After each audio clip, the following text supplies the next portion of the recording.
Forever. Dog.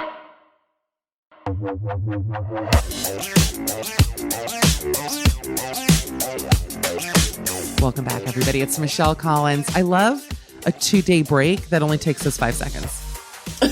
Like, I love... That's every day in quarantine. That's every day in quarantine. Has it been 2 days? Like, no, it's been 30 minutes. We end part 1 ago, and thank you guys. We'll see you Thursday. And we're back. Hi, everyone. It's Thursday now. Part 2. Hi, I'm Michelle Collins. It's Midnight Snack. You know what I'm going to do with you later? I'm going to read some advice because I know that Naomi Ekperigin is going to lay down. You know what my dream is? To have a show with you where we yell at people. How can we make that a show? Oh my God. We must. You have to use your pull. You're the hostess with the most pull. I'm barely in the union, Naomi. Come on. Pull. Wait, were you hosting an Australian 90-day after show? Not 90 Day. It was the Australian Married at First Sight. Did you happen to watch that show, by the way? No, I'm not hurt. It's the best. I'm only saying it because I only tell you to watch things that are good. Like I will. Yes, I don't care if I'm being paid by the networks. If it's not good, I'm not saying shit. Right. It was one of the best reality shows of the year. And really? Especially because you lived there. I think you would have really gotten a kick out of it. It was really good. I'm gonna try it. I've never seen any of the Married at First Sights. I've only watched 90 Day and the Other Way and all that, but never Married at First Sight. I have broken out of my 90-day spell. I've said this a million times. I think because the fans were so toxic that I honestly was scarred by having worked on the show and then having like so much negativity thrown my way. It actually kind of tainted the show for me. It ruined it. Yeah. So you're the one who got me into it. Is that true? I forgot that. Remember, it was like when you were visiting LA. This went 3 years ago, I think, doing your pod. And it was me, Andy, Ryan Case. Oh, yeah. And we all came to talk, and you were like, watch the latest episode, and we'll talk about it. Well, how do you create a monster? Well, you're welcome. With that one episode, and was literally like, can't stop, won't stop. It was just like so addictive. But that's that's literally why I have a weight problem. Because I get into these shows, and I'm like, now I can't move for days on end. And also the thing with 90 Days, so many episodes. It's like, same with Bachelor and Bachelorette. I'm so long. Shorten that shit. I cannot be here for 4 hours a week watching people who I would cross the street, like these 90-day people, just like scum of the earth, the Americans, that is what I mean. Oh God, the Americans. Oh my God. The woman who looked like Donald Trump, who had the African. Oh, Angela. Yeah. And Angela and Michael. Are you watching this week? It premiered. If you haven't, I think you should. Have you watched The Real Housewives of Salt Lake City? No, I haven't. And I was thinking I should try it. Naomi, I do not steer you wrong. I would never. I know. I would say if you had to watch any 2 seasons, Potomac is great if you don't watch it. And Salt Lake City, I was like, I don't want to watch a bunch of Mormon. Like my take on it was, I don't care about Utah really. But they have pulled together, first of all, people from all kinds of backgrounds. There's a Muslim woman, a Jewish woman, a Mormon. There's all kinds of a Pentecostal Christian. Wow. And they're all so fucking rich. Their clothing, no, they are like fucked with money. It's not even like the bullshit. Wow. Like the New York women are not that rich. I mean, they're not poor, but right. No, these women are like fucked with money. And the looks and the fights. There was a woman, are you ready for this? Who was forced to marry her step-grandfather. I was going to ask, this is the thing I wanted to talk about. I was like, is this a show with the grandfather? And that's when I said I'm in. That's when I said I'm in. This is the thing. Her name, first of all, last name, say it with me, Cosby. No coincidences is what I say. No coincidences where I come from. Mary Cosby. Her grandmother, I guess like actual related grandmother, married this man. She died. She wrote in the will, I want you to marry Mary. So they're not blood related, but it's her fucking step-grandfather. But yeah, it's her grandfather. Mm-hmm. Why would her grandmother... What? Wait, they're not still married, right? Oh, very married. What? Yes. And that's how she's a real housewife? Because she is married to her step-grandfather? Yes. Yeah, I gotta watch this. Yeah, I gotta watch this. Yep. I thought it was just like a blip in her past. No. That was a fun talking point. Blip in the prez. It's a current blip. Shit. Current blip. Yeah, I gotta watch this. It's phenomenal. And there's another storyline where a woman, her aunt got both her legs amputated. I mean, I literally was watching it like both my eyeballs were Beetlejuice in my mouth. I had like cone nose. I was like, I don't understand how they crammed so much stuff into the first premiere episode. They knew they had to, because they knew people felt like you did, which was like in Utah. And they were like, nah, bitch, we gonna show them Utah. And they said, let's bring it. That's what they did. They gave you the best of the best insanity. The best of the absolute best. What are you working on other than obviously your stand-up? Because for those, obviously, you obviously need to follow Naomi at Black Dress on Twitter and Black Dress Comedy on Instagram. Vote for her in the Wowie Awards. She's a wow celebrity on the rise. Set a calendar reminder. Go to worldofwonder.net. Vote for her. But Naomi, what are you? You were a writer in Broad City, the funniest show ever. God. Thanks, boo. And I see it says Mythic Quest Raven's Banquet. Now, I know that's not Raven Simone, my friend. I wish. You would love Raven Simone, by the way. She's the best. Oh, my gosh. I can only imagine, considering in a lot of ways I feel like I grew up with her. Right. Do you know what I mean? Meaning, because she was so little on The Cosby Show. And I remember when they brought her character on, and because I wanted to be an actress when I was little, I was like, I'm so jealous of her. And it was like, ma'am, what are you talking about? Little 10-year-old Naomi. I don't think she booked it over you, you know? No, she had, well, first of all, she was the cutest kid ever, but she had like something very special. You know, it's like there's just but you know what? I bet because I also thought I could be a great actress. Did your parents encourage you to get into this business? Or were you like... No. My mom, like, kind of like when I was younger, like, it's funny because I liked all that stuff and I wanted to be an actor, but I was a shy kid. Really? So my mom was like, maybe you want to just like take a class. Not saying I should be famous, but she's like, I'm sick of you talking about it. Why don't you go and I was like, oh no, I can't do it. I can't do it in front of people. You know what I mean? So I never really did, but she was not, no. I think even now, like every now and then we'll talk where she'll be like, are you making money? Like she like kind of like she knows I do stuff, but she doesn't know what that means in American dollars. Parents have no idea what this, I mean, I'll be honest. If I had a kid who wanted to get into this, I'd also be like, you know, in Looney Tunes, like when they remove the cloche and there's a single bean that they slice.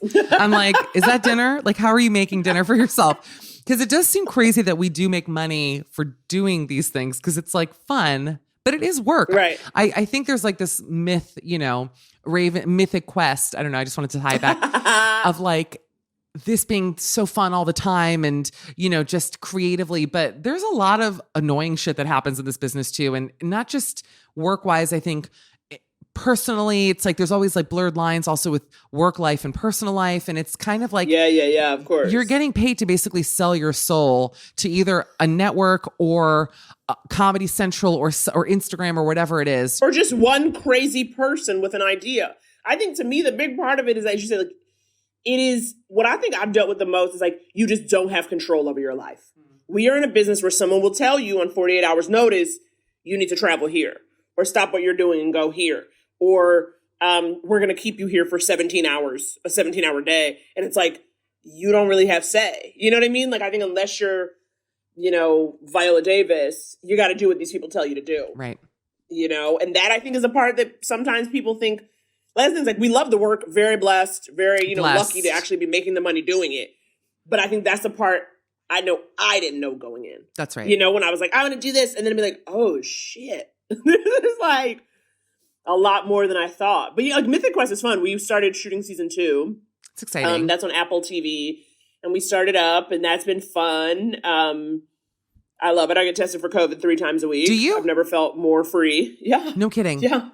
Yeah. And I don't even work every day because I'm like a recurring. So I get all the COVID perks. I get the test. I wish I would get tested. I actually, I feel like every time I've worked recently and I've had to get tested, weirdly, I'm like paying out of pocket. I have to go to like, it's never been chic.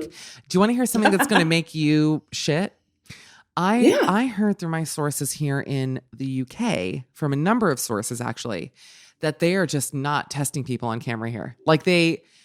Wow. I have so I have a friend who does like, well, I don't want to get anyone in trouble, but I've heard from a number of people actually that they will they don't care. Like there's networks that care and then there's some that don't, and they just social distance and that's it. So they just shoot everything with a little 6-foot buffer. That's right. But I thought they got the universal health care. I thought if there's anybody who'd be giving out cocoa tests, it would be the UK. Not only that, in fact, because I got tested last week, I was just paranoid and I might honestly go tomorrow. Honestly, I'd have just to compete with you. Like hearing that you get tested 3 times a week, I'm like, well, I got to get it tomorrow if Naomi's getting it 3 times a week. But it cost me like $250 basically out of pocket to do it. Fuck. Which is, to me, it's worth it because it's like the peace of mind that you're buying. Of course. It's like but still, I think that's higher than I thought it would be. And I thought it would be free. I thought we're trying to nip this pandemic in the bud. No, this is an absolute shit show. I did not know how bad it was here. Just as far as like the lack of respect for this thing is unheard of. Midnight Snackers, if you like podcasts, which I know you do because you love me, you'll love Stitcher. The all-new Stitcher is the easiest way to discover and listen to podcasts for free across iOS and Android. With Stitcher, you can access your latest episodes, downloads, and favorite shows all in one convenient spot. It's podcast listening made simple, the way it should be. I want you to be able to listen to Midnight Snack in the simplest way possible. I mean, can you imagine if Michelle, tried to make this hard for you? I would never do that. Stitcher is home to all of your favorite podcasts, from classics like My Favorite Murder, The Fabulous Race Chaser from Forever Dog, How Did This Get Made, Our Friends at Watch What Crappens, and Couples Therapy, to new hit shows such as Double Threat, also from Forever Dog, Scam Goddess, and of course your favorite, Midnight Snack with me, Michelle Collins. Stitcher has been rebuilt from the ground up with features and settings as unique as you are, so you can listen with more control. Choose your download preferences per show and listen at virtually any speed. I like to make myself sound really fast, like Chipmunk Mish. There's so much fun you can have. It's totally up to you. With Stitcher, you can listen to your podcasts anytime, anywhere. You could be listening at your desk, on a revamped web player, or on your phone. Midnight Snack has never sounded better. So give the all-new Stitcher a try. Download it now in the App Store or at StitcherApp.com/Midnight Snack. That's StitcherApp.com/Midnight Snack. I know you have to go in 15 minutes. I'm watching my clock. Oh, no, I'm watching it. Do your thing. We're good. My cocoa test is until 12:30 now. I thought it was going to be. Do they come to your house to do it? Sometimes. Not always, but today they had to. I don't mind getting it done. I've gotten about 4 of them, and I don't know how you are, but I'm very proud of myself because I can take a lot of pain. Maybe I shouldn't be saying that. Wait, are they always doing the nose? Because I haven't gotten the nose in a while. Now they do like the throat. I've done 1 throat, 3 nose. Yeah, that's impressive. I don't mind it either. I agree. Like, there's also something about the nose to me that feels a little more real. That's like how you're I getting feel. up in there, you're getting brain tissue. Well, I think when I realized that I have something mentally and physically wrong with me is I went to a place in New York to get tested, and the girl took the things and shoved them all the way down my nose. And I just kind of looked up, and then she pulled them out and she went, "You didn't cry." And I said, "Excuse me." She goes, "Everybody cries. You're the first person." It's like, I'm so emotionally dead. She goes, "You're the first person who's not shed literally a tear." And I was like, that's cool. But then later I was like, what the fuck? Like, why would she even tell me that? Like, what a weird thing to say to me. And so that really stuck with me. Cause I'm not, are you an emotional person? Do you cry a lot? And if so, will you teach me how? Oh yeah. Sometimes, honey, just for fun, just a little cleansing cry. I need to be able to tap into that, a cleanse cry.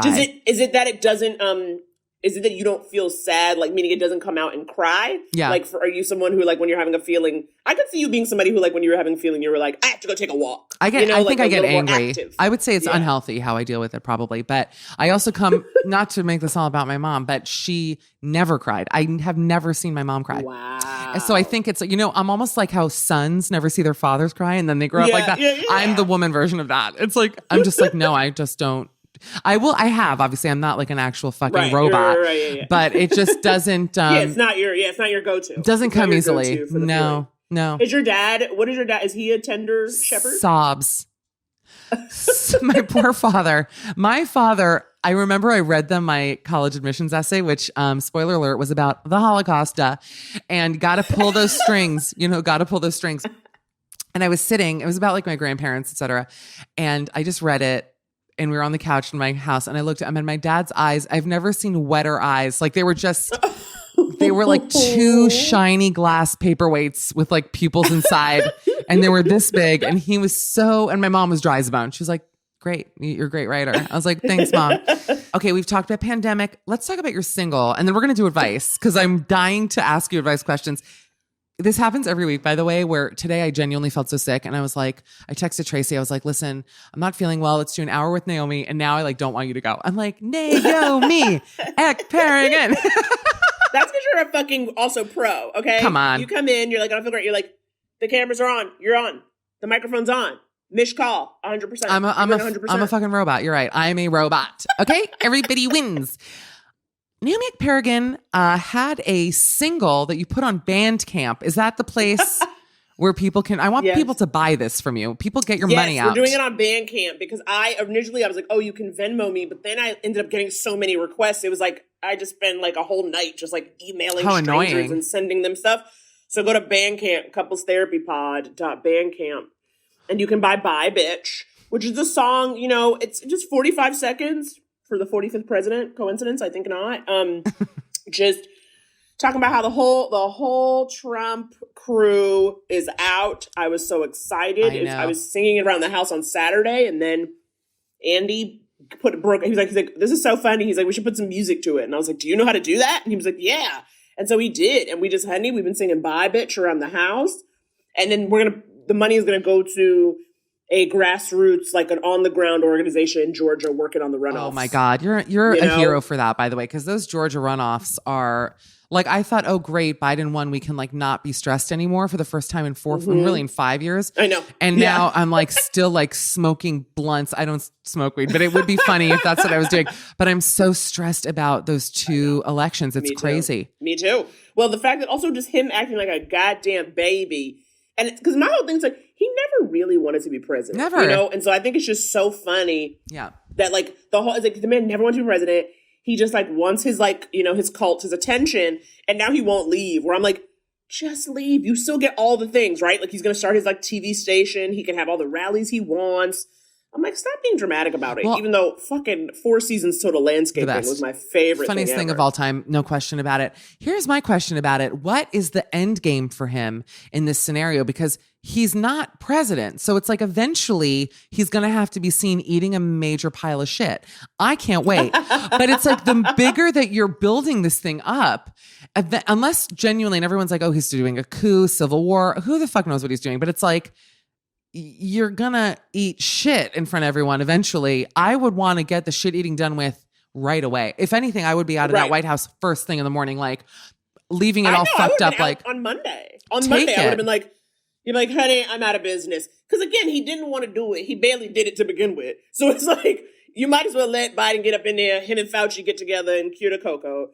And then you could just go sit in the house. Go sit in the house. It reminds me of like when you quit a job and then there's nothing more disgusting than when you quit a job and they go, listen, can you train the new person coming in? I'm going, what do I look like, a fucking idiot? Of course I'm not going to train this person. I hate you. Number one, are you paying me more? Then I'll train them. No. Like, why would I take my time at a job that I literally don't want to be at anymore? And I know that's the Trump thing too. I'm like, this is your time. Get out. You don't have to do anything. Don't even clean it. They'll send professionals in. Just leave your shit there. They have to buy all new sheets. They'll get crime scene scene technicians who will just come in there and just fucking bleach, sage it. Honestly, rebuild it. Rebuild the White House. Like somebody just tear it down, build it back. They need the Property Brothers to come into the White House, redo all and make the whole thing backsplash. Like the whole thing. I want Oval Office. Shiplap, and backsplash. They need the Gaineses, Joanna Gaines to come in. Ship it up, lap it up, back it up, splash it up. I need it. Can we release that single? Ship it up, lap it up, back it up, splash it up. Back it up, splash it up. Okay, yes. Oh, yes. I'm going to work on it. I'm going to work on that. That's going to be it. I also want to add that I really look forward to the day where we can stop donating shit to charity. Like, can we also keep some money? I'm saying, I know. Like, I didn't know that you were. I know. I'm being honest. It's enough grassroots. No, I feel you. Enough grassroots. I don't make that much money. I mean, I'm not like eating out of the garbage. Not by choice. I do, but by choice. You know what I mean? Like I don't have to. But it would be nice if I could do something once and then be like, money for me, you know? Anyway. I know. I mean, I feel that way. It's like, it's tricky because it does feel like, we're still in this point where it's like, it feels a little tone deaf. Or not tone deaf, but it feels like I'm afraid of seeming selfish. Yes, of course. But I'm, and I'm also trying to be like, okay, Naomi, you can pay your bills and you're okay. So like, let's see what we can do to help. Especially because I'll tell you this though, Mish, I'm not a frontline protester. I'm not a frontline worker. I feel like the only thing I kind of can do is give money. I get it. And so I'm like, that's the reason why, because I'm like, I got to do something, honey. Because I've been saying, I don't have the upper body strength for a race war. We have got to solve some of these issues. My eyes just lost full focus. Like if they're, I have no pupils left. It's just the way I can't believe what you just said. No, I get it totally though.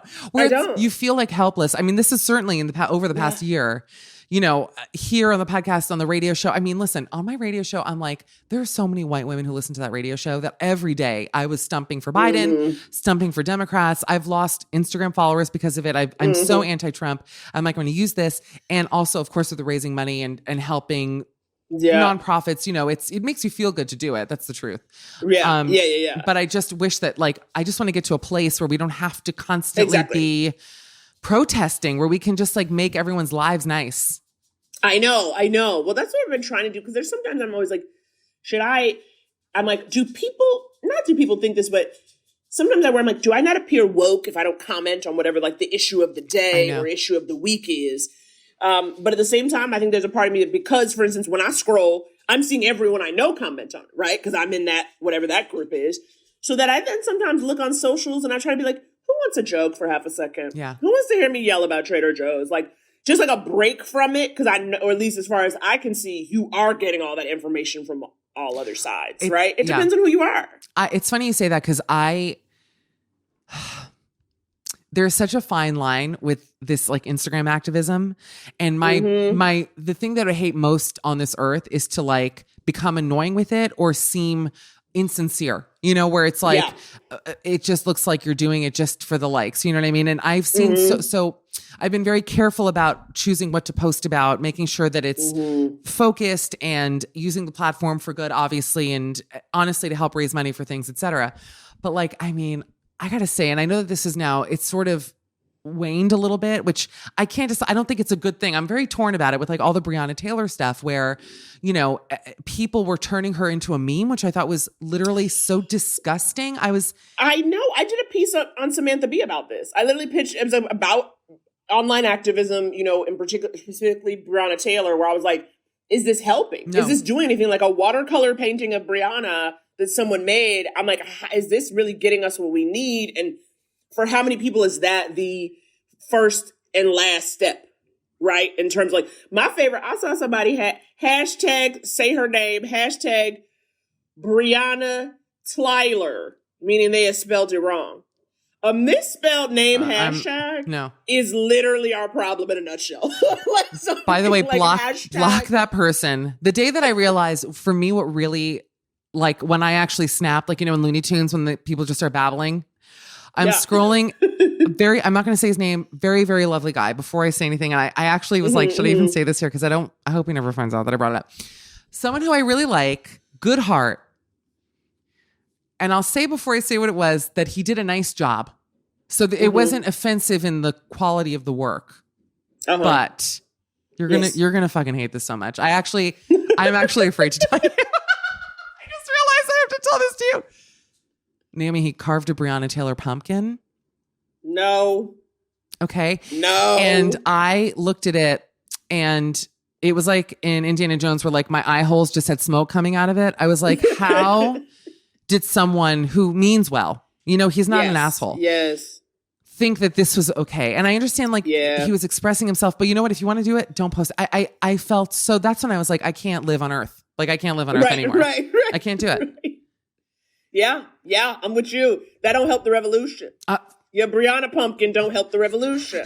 And it's just that's what kills me about it. But it's also there's so many people where, and I mean, I think I'm experiencing this more people I know in LA where everyone was so quick to be blacklivesmatter.com and post a website. But then I was like, I know for a fact I'm the only Black person you know. You know what I mean? Yeah. There'll be stuff where you're where it's or in the business where it's I know you hire writers' rooms and don't hire any POC. Yeah. And, and so it's kind of bullshit. Yeah. It's I don't need your performance. Do the shit on the ground. Do the shit in your daily life. Right. And it's just it's so wild. But and it's I don't know, it's tricky because sometimes I do think it depends. I was reading something, we were doing this Samantha Bee piece and trying to do research to kind of talk about it. And they were saying the kind of posts, the value of those posts is directly proportional to the circles you run in. So for instance, if you are, you live in a conservative small town where, racism is rampant and stuff like that. When you post about Breonna Taylor, you actually are raising awareness within that group of people. You're bringing something to life that people may not be talking about. But if you and I, like, if we're sitting here as like, you know, New Yorkers who have like a diverse friend group, hang out with, you know, all kinds of people who are also furious about the same thing, our posting is less raising awareness and more letting everybody in our group know that we're woke. Right. You know? Absolutely. Depending on where you're at. I mean, again, like, it's funny because you were talking about how you lost some followers. So when I posted my Bye Bitch song about Trump, I got 2 comments that were hilarious to me. The first one was like this older white lady who was like, I was a fan of you, but this is too far. Unfollowing now. You do you. And it cracked me up because I was like, babe, where you been? You can't be a fan of my black ass and then suddenly think me saying bye bitch is too far. That means you did not know me. Yeah. That means you thought I was someone else entirely. You were not a fan. And then the second comment was some like older white dude who didn't even follow me. And he was like, there's no need to rub it in. It seems people can't be humble even when they win. I said, sir, no. You came to my page. Sir, this is a Wendy's. You know what I mean? Like, you can't be coming up on my page saying I'm rubbing it into you. That's right. I didn't tell you to come here. I don't know you. And also, rub it the fuck in. Are you kidding me? That's what made me laugh about these unfollows, where I think it was like they were so bitter to try to eat that crow of him losing had to hurt so much that it actually gave me strength when they unfollowed me. I became stronger. I cried less during my corona tests. Like, I was like, yes, choke on it. Because the fact that you were okay following me because you were like, well, he's got it. And then when he lost, you were like, I can't even look at any liberal stuff. I don't know. The true snowflakes. Oh. You know what I mean? Because as far as I'm concerned, I was like, I didn't like the man who literally would not piss on me if I was on fire, to put it out. You know what I mean? Like, this man wouldn't give a shit. He'd make you piss on him. He'd make you piss on him while you're on fire. He'd be like, piss on me. That's a fun fetish. Okay, I have an idea. Light me on fire. I'll piss on you. I have some advice here. Our producer, Tracy, who 90% of the listeners think I made up, because every week I go, hey, Trace, and they don't think she is here. We love Tracy. So Tracy compiles some advice every week, and by the way, that was a great conversation. And I feel less crazy. I don't know how to put it. I'm just like, because it's a fine line. It's really sensitive, I think everyone's figuring it out. I will just end by saying, I think, and I don't know, but I do think that there has been change. Like, I do think that like the networks, I feel, and media, magazines, they're seeing, well, they got called out. I don't think that it's changing even mentally who they are. I think that just for the visual of it, they're like, the optics. Exactly. Like, we have to do something. Which is better than nothing. But I mean, is it the intention? You know, that's a whole other conversation. But anyway, okay, let's do these advice questions. So yes, this is Dear Abby. I already love this one because now, how long have you been married, Naomi? Well, we're still not not married, but we've been together for over a decade. I really thought you were married. I'm sorry. I always thought he was your husband. I mean, when you say I would never correct you, because I'm like, it's been 10 years. You know what I mean? That's like, so funny. Co-parent, that I'm like, like, I would call him my husband. He ain't going nowhere. I legitimately thought you were married. Like, no lie. This is now breaking news for me. Okay, well, your partner, right? So let's just call him husband. But 10 years is a long time. Did you meet in comedy? I know.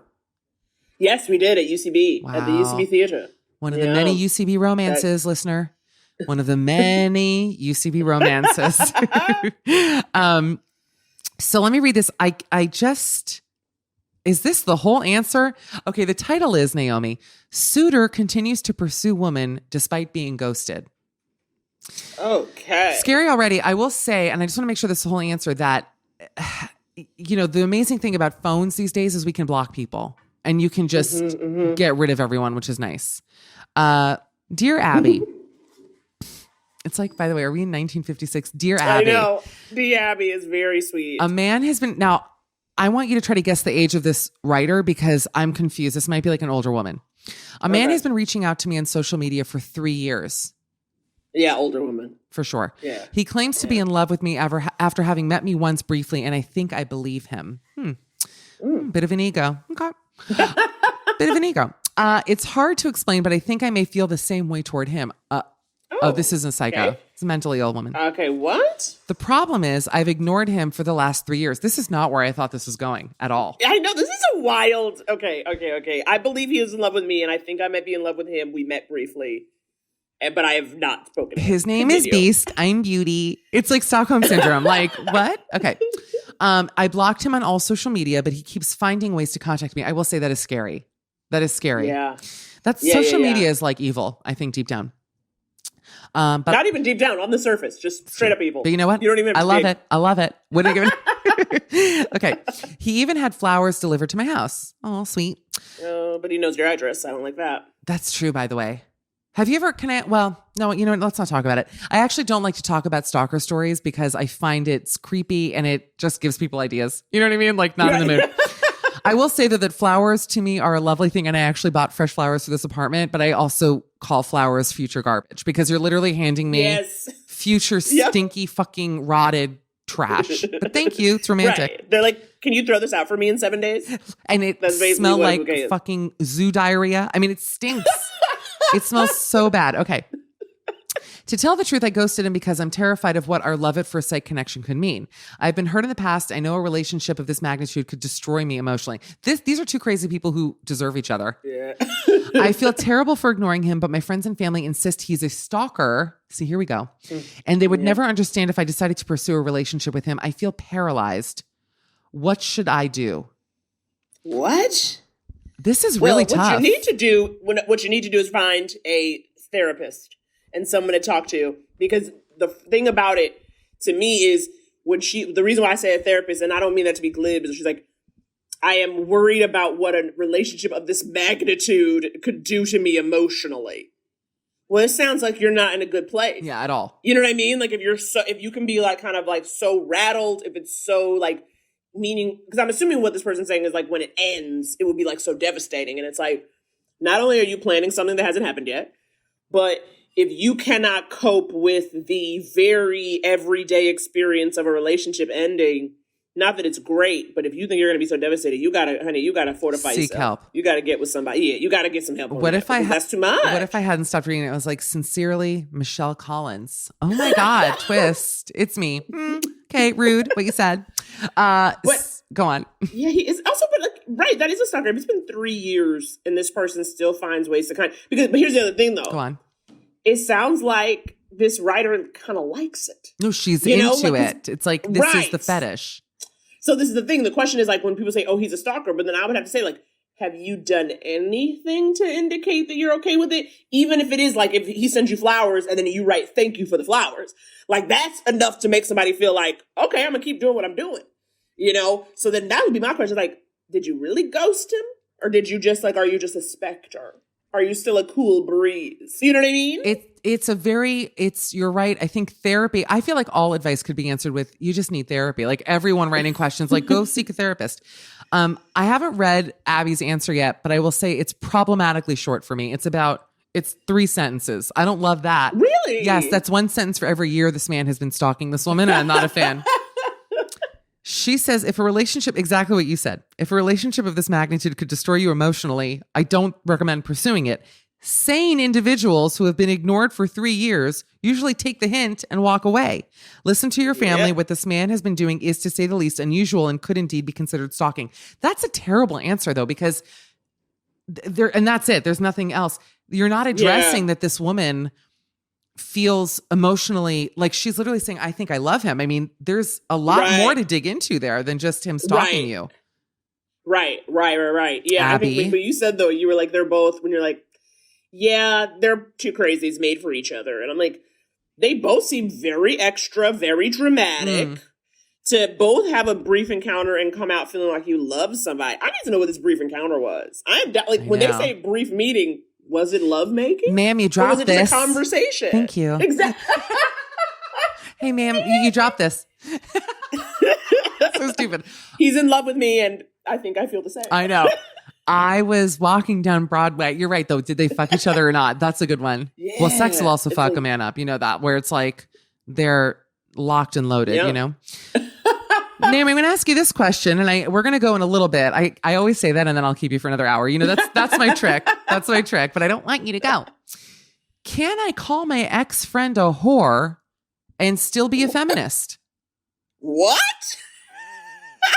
Can I call my ex-friend a whore? This is from Jezebel. I'm going to tell you, the question is in the typical Jezebel sense, real long. Like I'm looking at it, I'm like, oh shit, unlike the other one. Dear fuck up, I'm currently in the very shady, shitty midst of a divorce. Mm-hmm. Have you heard of any pandemic divorces, by the way? Do you know of any? No, I have not. But I get it. 100%. Remember when it was in China and like the lines at the Chinese divorce places were literally miles long? Yes, I read that as soon as they lifted the ban, it was like everybody was like, I'm out. Yeah. As soon as they lifted quarantine, people were just moving out their houses. I was like picturing myself like in China looking fucking hot, being like, hey, like rolling in off the plane. Okay. Our marriage ended for a lot of valid reasons that truly don't have much to do with the following bit of info. My husband had a very close friendship with a female mutual friend of ours. I like it already. You know, I love shit like this. Okay. By the way, the font is so tiny. I'm like, I have like a jeweler's thing in my eye. Okay. They'd been friends since childhood, 20 years. All right. And she subsequently became a really good friend of mine. But in the last 8 months of my marriage, they engaged in an emotional affair. What's your take on emotional affairs? Do you think it's hurtful, certainly, but even if no physical things happen? Yeah. I don't know. It's tough. It's a very tough one. It's interesting. No, I was like, I don't understand emotional affairs. Like I remember, but now I'm like, okay, if I found out Andy was talking about me to someone else in like a derisive, I can't stand her or she's doing this or that. Oh yeah, it would be a wrap. It would be a wrap. So now I kind of do understand. I'm like, oh, emotional affairs are terrible. Like you can't at the very least, even if you don't necessarily like love that other person, you're selling out your partner to somebody. That's it. Like selling them out hard. And it's like in a disgusting way. Yeah. I'm like, I'd rather you leave me, honey. That's why I keep my own money. Leave me. Do not make a fool of me, but you can walk right out that door.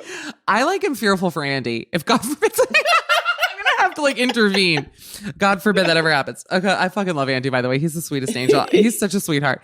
No, I agree. And also I think, if a man then also tells his problems to someone and not you, yeah, it's not good. Especially again, someone who knows you. So, obviously if she's known him for 20 years or whatever, so they go way back, but you're in essence, that is also your friend too. That's right. And so then it's also extra shady because then it's to me, that's collusion. You're both colluding. Collusion. It's collusion. She says, the extent of which I may never fully know about the affair because they both turned out to be disappointing, dishonest, and shitty people. Imagine being married to a man. Can I say, I'm looking at all these divorces happening, celebrity divorces where Jamie King is fighting and they're going to court. And I'm like, can you believe that at one time you were in love with this person? You gave your entire soul over to someone and then you want them dead? That is, marriage scares the shit out of me. Honestly, I'm just it's scary. It's I don't know. It frightens me. I know. All right. No, I get it. I totally get it. This is therapy for me. Poor Naomi. I'm like, That's Naomi. how I am, though. Right? I'm scared of it, too. I mean, when I joke, I say, I have my own money, but it's that kind of is part of my thing. And, because I grew up with a single mom and, kind of was I do have this kind of need to feel like I could take care of myself. Yeah. But that doesn't mean I don't love Andrew with all my heart. But I think for my own sanity, I need to know that if anything ever went south, I was okay. Totally. I'm okay. And that's just how I am. And it doesn't mean I don't love you or don't trust you. It just means I just need to know. It's just nice to just know I have a little bit of a personal cushion. No, every woman should to act a fool. Every woman. I'm single and I have a stash in my house. I'm like, you know what? Under the mattress. You never know. Okay, so he moved in with her. Rented a room from her 6 weeks after they ended their marriage. You're going to love this. Now, 3 months later is in a public relationship with her. This has been a fully awful and emotionally devastating experience for me. I'm heartbroken. I feel bad for this woman. Angry, humiliated, and stressed the fuck out. My actual question revolves around how I can express my feelings about this, our new band name, Devious Gash. My husband will pay a fucking lot in our divorce settlement, and he has enough self-awareness to know he's a bad man. His personal shame settles my animosity towards him. But her, and you know that I'm very not vindictive, but I carry grudges. Yeah. I will hold on to that resentment. I do. I have to actually give myself credit that I would say as I've aged, I've gotten a lot better about letting things go. I get upset about things, but releasing them at least just because it makes you feel better. Yeah. You have to. Because what they say resentment, right, is drinking. You're drinking the poison and waiting for the other person to die. That's my energy. That's my religion. That's my religion. Okay. I'll make it quick. I'm a sex positive person who's pro sex work, loudly disparages people who attempt to besmirch strippers. Yet all I want to do is call this dumb bitch a stupid whore. Ditzy hoe, dirty sliz, etc. Fun letter to read. I'm enjoying reading it. She's fun. I like her. Fun. How can I reconcile my feminism with my need to hate on this horrid bitch? Especially since now that I'm single as fuck, I'm about to hit up all the dick. Signed, not so feminist. That's like, by the way, this to me felt like vent sesh. Like, I got to get all my feelings out about these people. This is what I want to call her. It's kind of a stupid question. Like, I'm like, you can do it. You're fine. not a feminist. I mean, like, this is like your own personal, like, you're holding yourself accountable, which is like blessed. Yes. But I wouldn't say you were not feminist. What you are is hurt. And that to me is what stupid horror signifies. You're feeling very hurt by this person who, because stuff like that also always gets me, Mish, because it's like, was she wanting this guy the whole time? Well, you know what I mean? Like, was this friend who was around, who was friends with you, just like waiting for an opening? That's what I don't like. Waiting for an opening. I'll tell you this, the response is 100 pages long, so I may not even read it. I would not call her a whore. I would call her a devious gash. I'd be like, who, that devious gash? That's what that bitch is. Yeah, that's true. That's true. It's not about horny. It's devious. It's manipulative. It is the world's worst person you can ever trust. You can't trust. You know what I mean? Like, she can just like, I mean, like she can never be trusted. You know, what I like to say about people, instead of saying someone's like a super whore, it's like, I wish her the worst. You know, like the people say like all the best. I'm like, all the worst. You know, like just say it's like, oh, how's she? Wish her the worst. Wait, can we start a podcast called All the Worst? I have so many ideas for us where we just every week talk about the worst people that week. I mean, truly, that would be a great idea for a show. Oh my God. That is so fun. Naomi, all the worst. I'm in. Oh, I'm gonna just boil this down because Naomi has to get corona tested. I want to keep her here during the swab. I actually want to watch it on the podcast, but she won't let me. Basically, the writer says to this lovely woman, I would try to keep in mind, it's good advice, that between your ex and his new girlfriend, he's the one who broke the bigger promise. That is true. I wouldn't be so quick to let him off the hook. You know, women always want to blame the other woman, which is completely understandable because of jealousy, but it's him. Yeah, it's him. It's him. It's most certainly him. I mean, if they were in a relationship, they didn't actually start dating until after. Wow. You know, you guys broke up. I mean, right. We'll never know. We'll never know. But we'll never know. You know, also like him, he also just strikes me, again, literally don't even know the man from a hole in the wall. But whenever someone like you get out of a marriage and then you like move in with someone else, it's like, you just want to be taken care of. And you want to be the center of someone's attention. Baby man. You are like, yeah, baby man. It's like, so it's very like, no, this is on him, but also she sucks. Yeah. But it's like, yeah. But yeah, it's like hard. Again, your feelings are hurt. So it's like, and it's harder to be mad at the person you loved for so long. You know what I mean? It's easier to be mad at like the woman as opposed to like, because really what you are is heartbreak. You're hurt. Ugh, it's so sad. Well, it fucking sucks. I hate to end on this note because just we've had such a good time this week. Why don't we got into it? It was perfect. Had the best time with you. Honestly, like you healed me from whatever disease I had. And I'm younger for it. I feel better for it. Naomi Ekperigin, genuinely, Naomi, you are not just one of the funniest, but one of the best and sweetest. And I just love you so much, truly. Oh my God, I feel the same way about you, Queen. I love you. The person I will put on a bold lip for in the morning. And it really looks beautiful. And I'm now embarrassed because I usually do an eyeliner, but I was so like weak earlier that I'm just like, Naomi, I'll get it. Good. Oh, the skin is creamy and dreamy. The hair is full as always. Thank you. Honey, you give it to me all. You are a queen for the ages. Well, our new podcast, All the Worst. I mean, I wouldn't count on it happening, but I would do it. Follow Naomi on Instagram. She's one of the funniest ever at Blackdress Comedy and on Twitter at Blackdress. More importantly, please vote for Naomi for her Wow Celebrity on the Rise award. Go to worldofwonder.net. You can vote every single day for the next couple weeks. This is, I'm telling you, I'm not just saying it because you were a guest. I wouldn't have any of the other nominees on this podcast. That's not necessary. I don't want to like start beef with people. I mean, I might have the Hall and Drag Race guys on and maybe that Bromsman girl, but the rest, I don't need no real estate agents coming on here. I don't care. And also buy Naomi's single, Bye Bitch. Go to couplestherapypod.bandcamp.com. It's a long one, but I think people can figure it out. We don't find it, honey. Bye, bitch. Is it linked to what's linked on your Instagram? You have the voting probably. Yeah. Yeah. You got to go to Naomi's, go to Black Dress Comedy and vote for Naomi. Naomi, please send my love to Andy. Good luck today with your test. Thank you so much. Good luck. Never go to Tesco again. It's over. Please just continue to thrive in London and tell these hoes to wear a mask. I will. And guys, you can follow. Now I'm going to plug for my shit. She like hangs out halfway. I'm like, Naomi, she's gone. You can follow me on Instagram at Mishcall. And also, please, if you love this podcast, tell your friends. Also, rate it, review it. Reading the reviews is actually one of my favorite pastimes. Really? It's so fun. You never read your reviews. People are really funny. No, I can't. I'm scared. Really? Yes. Everyone's usually very nice and honestly, like very clever. That's why I know my fans are smart. Yeah. That's why I know. Yeah. It's good to know. It is good to know. I love you all. We'll see you next week. Have a great week, Naomi. Thank you. Bye. Thank you, dear. Bye.